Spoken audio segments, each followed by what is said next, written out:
Hi guys, so welcome to my vlog. So today is April 20 and the time is 12:03 na ng morning. So as you can see here, medyo magulo yung aming kama. Yeah. Dahil kami ay may outing. Ashton, where are we going? Saan tayo pupunta? So, nagpe-play pa siya. So, ngayon papakita ko sa inyo yung mga dadalhin namin. Ayan. So, medyo magulo ang aming kama for today's video. Then, ito yung mga dadalhin namin na may ipapump ko sa mga bags namin. So, we have here, ayan, bonnet ni Ashton dahil gabi na. Magdadala din kami ng electric cutter na medyo sira. Muntik nang masira. At syempre, toys ni Ashton. Ayan, so baka may idea na kayo kung saan kami pupunta. Abangan nyo mamaya sa aking vlog. And then, bakit may wax pa dito? Nag-wax ako ng kilikili. And then, syempre, towel, underwears, and mga clothes namin. Clothes ni Daddy, clothes ko, clothes ni Ashton, at itong kanyang pang-swimming. And then, meron din kaming snacks para din sa food ni Ashton. Meron din kaming mga toiletries. Ayan, toothbrush ko, panghugas ng padede ni Ashton. Yan, mga toothbrushes namin, mga sabon. And then, syempre, ang mahiwagang equipants. At baka pupo si Ashton. And then this one naman is mga GoPros, mga camera para sa ating vlog. And then, nagdala din ako syempre ng mga meds ni Ashton. At saka mga meds ko na din. And then, meron din akong sling bag dito for mga alis-alis, mga gamit ko, mga pang-arte-arte. Ayan. And then, ang mahiwagang snowbell. Para sa ano to, anti-hilo sa biyahe. Okay? And then, syempre yung mga padede ni Ashton para sa kanyang milk. And then, dito natin siya ilalagay mamaya. Sana ay magkasya at naway magkasya sa aming sasakyan. Look, ayan po ang bata makulit. Ashton, sama ka ba kay Mami? Sama ka ba? Ha? Yay! So si Daddy wala siya ngayon kasi sinundo niya na ang driver ng van, si Edmond. Ayan. So ngayon, papak ko na yung mga gamit namin dito sa bag.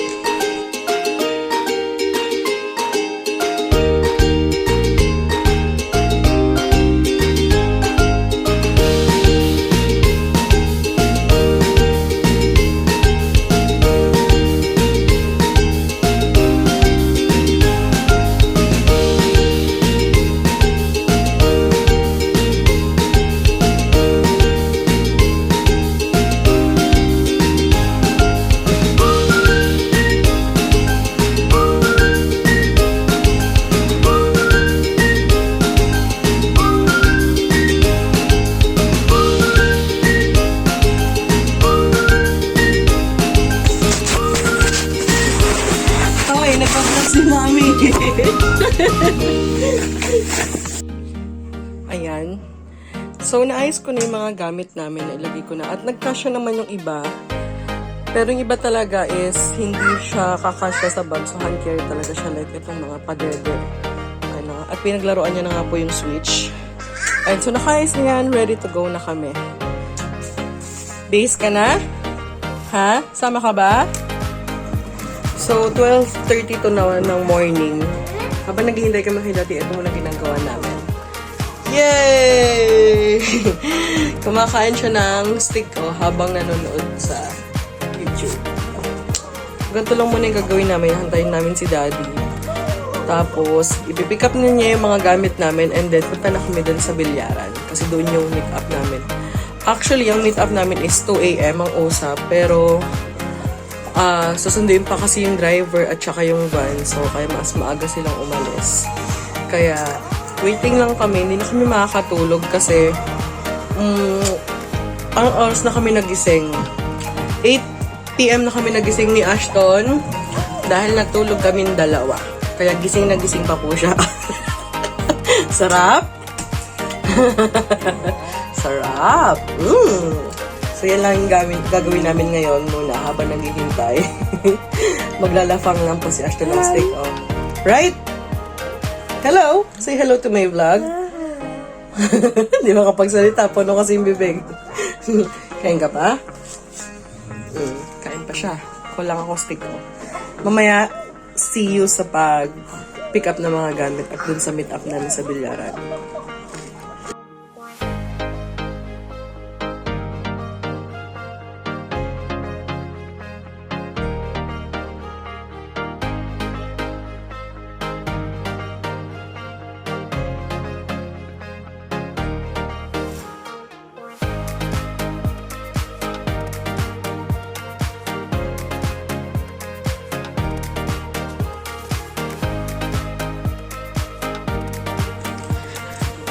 Papunta. Punta na kami sa meet up. Anong oras na? 2:05 na.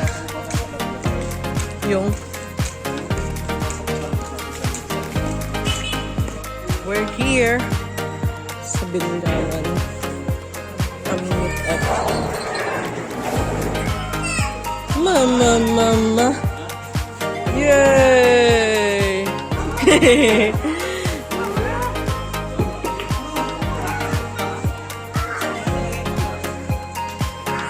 Hello, what's up?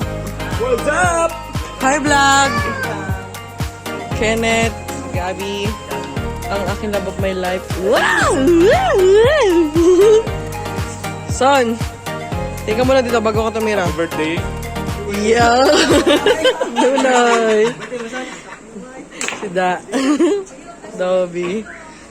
Ginilin. Si Ginelle. Hindi kasi kita na siya kanina eh. Iyon no. Kuya. Guys, hello kayo sa vlog ko.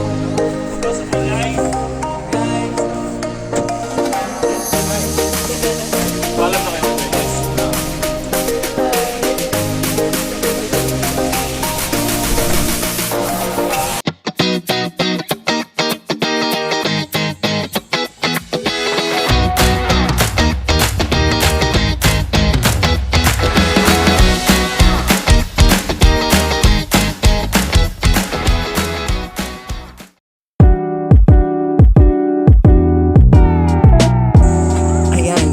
First stop namin ay ang Bolinao Falls 1. So after mga almost 7 hours na biyahe from Bataan ay nandito na kami sa Pangasinan.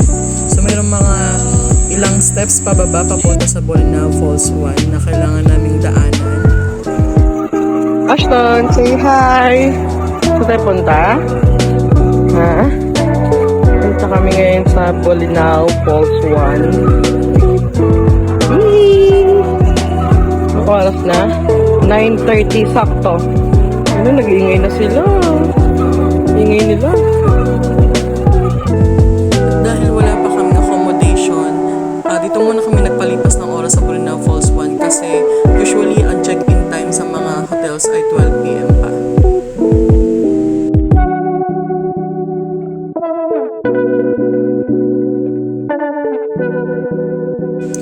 Grabe, ang ganda ng view dito sa Bolinao Falls 1. Pero sabi ng kaibigan ko, mas maganda raw dito kung yung falls ay naka-cover lahat dun sa taas. Kasi ngayon medyo konti lang yung water na dumadaloy. Ayan, so picture-picture ang mga tropa. Oh, pak, diba?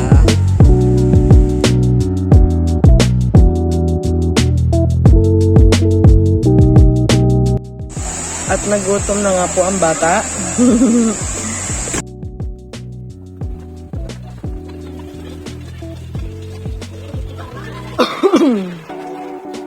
So, nakatambay kami ngayon dito sa cottage kasi ayaw ko pang maligo dahil sobrang init. Tapos, hindi rin siya pwedeng maligo muna. Kasi mabato dun sa pababa, andun yung tropa. So, wait na lang namin sila dito sa cottage. Na Ashton? Dahil gutom na din ang bata. Mamaya na kami maliligo pag sa beach na. Nandito kami ngayon pa rin sa Bolinao Falls 1. So, tamang ano lang muna kami. View lang muna ng nature ng falls. Kaya,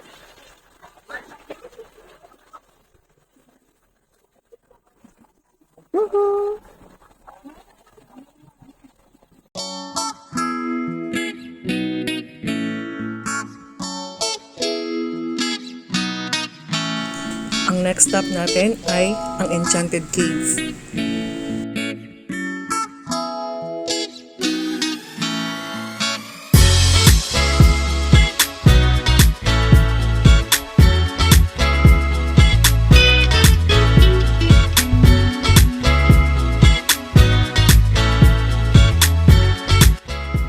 Grabe, ang ganda pala dito sa Enchanted Cave. Hindi ko na-expect na ganting itsura niya. Akala ko kasi usual na cave, tapos may paliliguan lang. Nung unang punta kasi namin sa Bolinao, hindi kami nag-Enchanted Cave at hindi rin kami nag-Bolinao Falls. Kaya first time ko talaga dito. Ang ganda pala dito kasi may mga gardens din, tapos may mga fossils ng mga giant taklobo. At syempre, may pool. At dahil hindi naman kami naligo ni Ashton sa Bolinao Falls 1, syempre, dito na kami maliligo. Yee!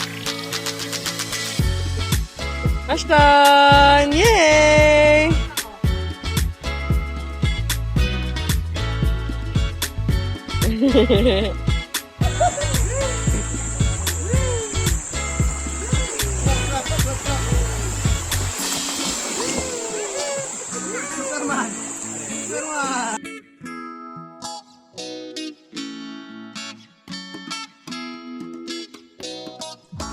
Saglit lang kami naligo sa pool dahil naghihintay kami ng turn namin para makapaligo kami sa Enchanted Cave.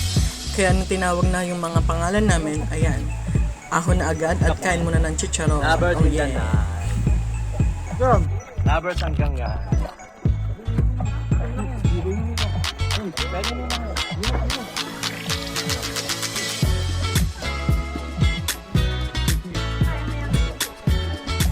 At nagpapogi pa nga ang kumpare nating sinunoy. Uy, uy.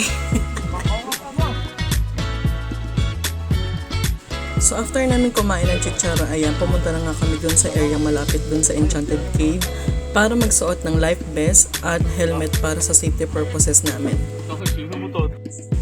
At after namin mag full gear up, ayan, bumaba na kami papunta dun sa Enchanted Cave, mga few steps pababa. At kung mapapansin nyo, medyo matarik siya at medyo mabato kaya kailangan ng helmet. Pero si Ashton, walang kasing kasize ng pang life vest niya at helmet. So, super protective na lang si Daddy sa kanya.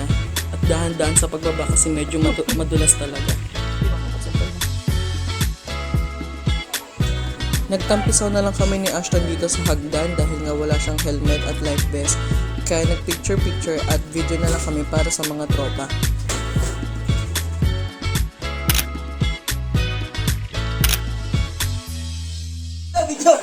Oh, isa-isa lalapit. Ashton! Ashton! Hihi! Tatandaan ang pagkamot ng bune pag ito. Para sisingit sa kuko yung mga agaw. Kasi yung mga dragon dito sa ibang parte ng katawan ba? Saglit lang din sila naligo dahil kailangan pa namin maghanap ng accommodation namin. Kaya picture na kami dun sa Enchanted Cave. Tapos biyahe na ulit kami. Ang awit ng pusong ito, tulad ng mundong hindi tumitigil sa pag-ikot, pag-ibig di matatapos. It's 3 p.m. Ngayon pa lang kami magkagayak para magluto. Ihaw. Ayan, nagkakagulo na sila. What's our menu for this afternoon? Sinigang na bangus. Yeah, puro seafoods. Anong tawag dito sa isla na to? Ano? Labahita. Dili ko tampalhita. Talaps. sobrang talim ng kutsilyo eh. Di pokpok. What's that? Sinaing? O sopas? Char. Kainit-init sopas. Friend. Para sa sinigang. Sinaing yan for sure. Ashton, what are you doing? Lilinis ka? Nag-iihaw na po sila.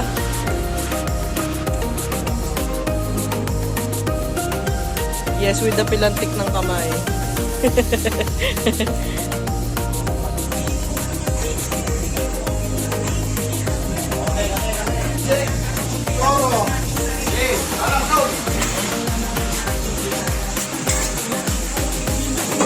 Kahit lagi mo'y palugit, suklayin mo ng maayos. Dapat diretso ang guhit, parang tinilaan ng bakang nakasugat sa buhay.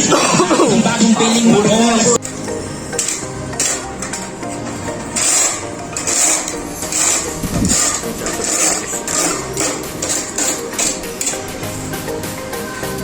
Son, kilos-kilos! Ikaw lang walang ginagawa eh. Birthday, ako walang Birthday na birthday! Gusto walang gagawin. Kuha ko wala. Ano papakuha niya? Huwag mo rin. Tungunin mo, 10K mo na. 10K. May 10K ka? May withdrawal ba dyan? Away mo doon. Ang bala sa labi. electric man ko dun sa bahay pang wala sa gate. Pero kung mo tinapay doon, sa ano? Pakibalot na din.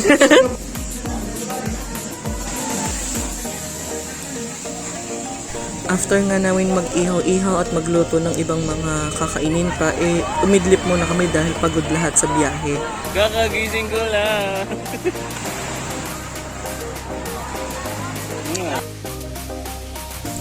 Inabot na rin kami ng hapon kaya ang ginawa namin bumangon muna kami lahat at nanood ng napakagandang sunset dito sa Bolinao. Napagod din talaga si Ashton sa biyahe namin, pero mo ba naman ilang oras ang biyahe from Bataan to Bolinao. Kaya ayan, kahit tulog siya, sinama namin siya dito sa dagat para manood ng sunset. Ginigising nga siya ni Daddy para makita niya yung view kasi minsan lang to.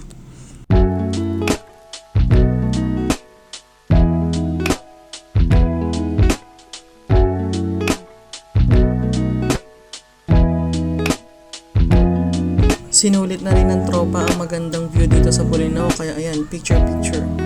At after namin manood ng sunset, sinulit na rin namin syempre ang pagligo sa dagat kasi hindi na mainit.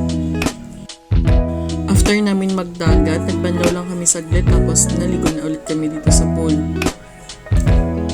Hindi kasi kami sigurado kung makakaligo pa ulit kami dito kinabukasan dahil nga uuwi na din kami agad bukas. Super enjoy naman kami, lalo na si Ashton. First time kasi namin ito magbiyahe ng out of town kaya talagang sinulit na namin pamilya. After ng mabilisang ligo namin sa pool ay nagbanlaw na din kami agad kasi kainan na. Ang pagkain namin na dapat pananghalian, ayun, naging hapunan na. Ang pagkain namin yan ay yung sinigang na bangus, meron din piritong tilapia at inihaw na tilapia, at saka yung malaking isda na inihaw. Naging matipid kami nito sa pagkain kasi nga nung unang punta namin nung umaga puro fishball at kwek-kwek yung kinain namin. At nung pagkain namin ng pananghalian ay naging hapunan na, kaya ayan, yung hinuluto namin na yan ay inabot pa ng kinaumagahan kaya malaki na itipid namin. After namin kumain ay ayan, syempre ano pang gagawin di inuman at pusoy-pusoy na ang mga tropa. Habang nagpupusoy ang mga tropa sa labas ay ayan, kami ni Ashton ay naglalaro na lang ng mga toys na dinala namin. Minsan lumalabas din kami ni Ashton para maglakad-lakad. Bawal lang kasi maligo sa beach kaya naglalaro na lang kami dito sa loob ng kwarto o kaya sa labas. Napagod din si Ashton kakalaro kaya agad naman natulog na din kami. Pero ito na nga, ang mga lasing ay nagbulo na nga.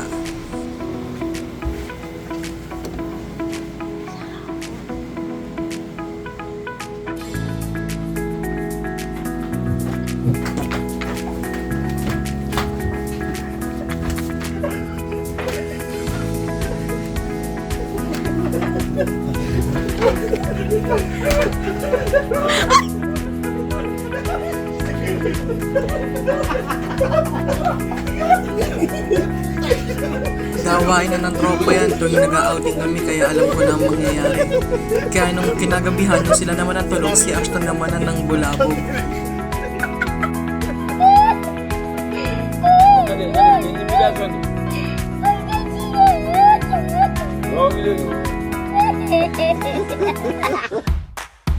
Kinabukasan nag-ayos na agad kami at nag-check out. Dito na kami dumiretso sa may Cape Bolinao Lighthouse bago umuwi ng Bataan. Saan? Saan tayo punta?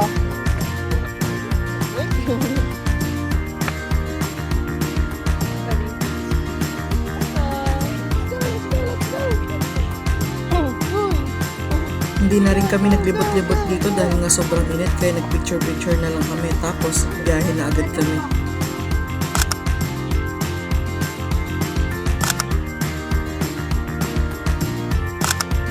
Sobrang saya at super enjoy itong biyahe na to namin sa Bolinao. Kaya salamat Bolinao at salamat sa mga tropang Dibay-Dibay. Let's go, Bolinao boys! Hey! Ano ba?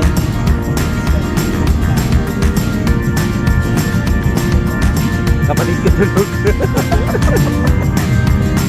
Noy! Noy!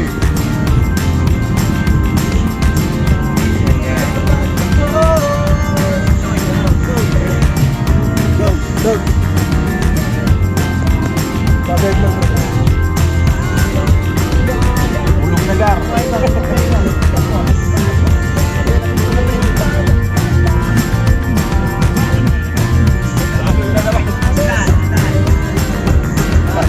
Tayo na daan, pabalik na rin. Hindi ko makita yung pangkilo ng camera.